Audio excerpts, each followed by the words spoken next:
En même temps, nous ouvrons avec les populations et les élus, les collectivités donc, chargées du développement local, des pistes alternatives de modernisation économique, sociale et culturelle.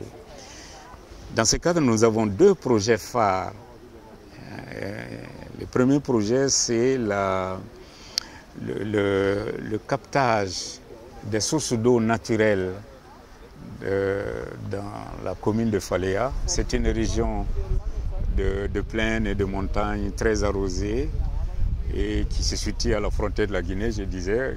La Guinée qui est le château d'eau de toute l'Afrique de l'Ouest, donc les cours d'eau viennent de là. Et dans nos montagnes, nous avons de très nombreuses sources d'eau naturelle et de l'eau naturellement minéralisée. Nous avons déjà fait des études, des analyses qui ont prouvé la bonne qualité de ces eaux, qui n'ont pas besoin de produits chimiques pour être traités. Il suffit simplement d'installer des panneaux solaires et puis de capter ces sources et de bien les filtrer par un système très fin, la nanofiltration, et de les mettre en bouteille et d'aider la petite municipalité de Faléa à organiser une petite régie municipale de distribution de l'eau.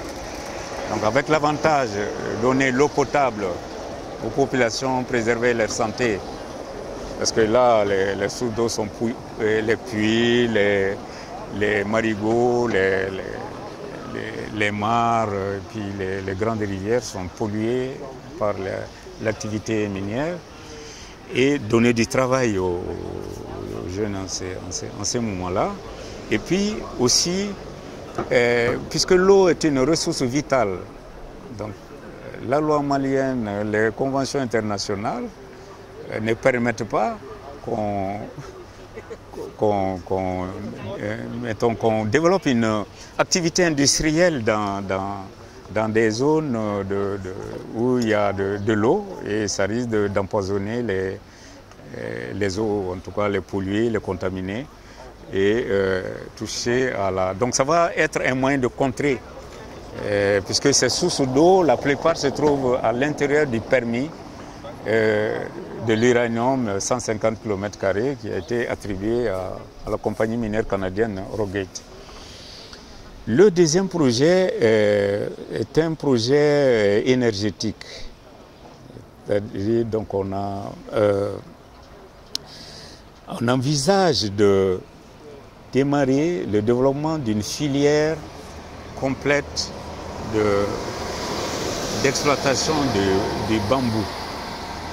Le bambou est une plante qui couvre quasiment toute la commune de Faléa.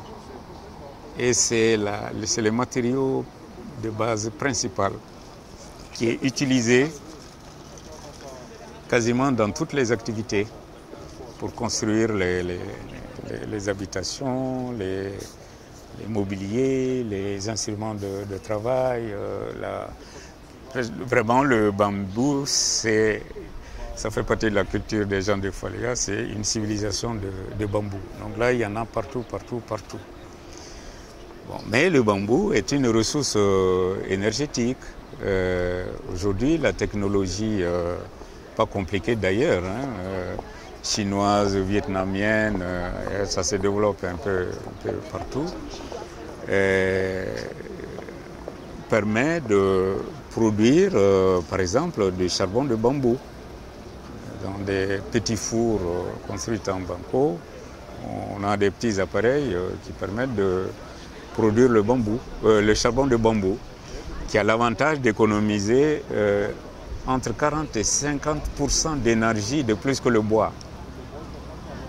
Et comme vraiment la consommation du bois, soit du bois sec ou dérivé du bois, le charbon de bois, c'est vraiment la source principale de 80 à 90% de consommation des ménages pour faire leur cuisine. Alors donc ça va, il y a un marché local qui est déjà disponible, Faléa, le sac de Kenyeba et même les marchés de Bamako. Et il s'agira de mettre en place donc une coopérative qui va donc approvisionner ces marchés et ramener la valeur ajoutée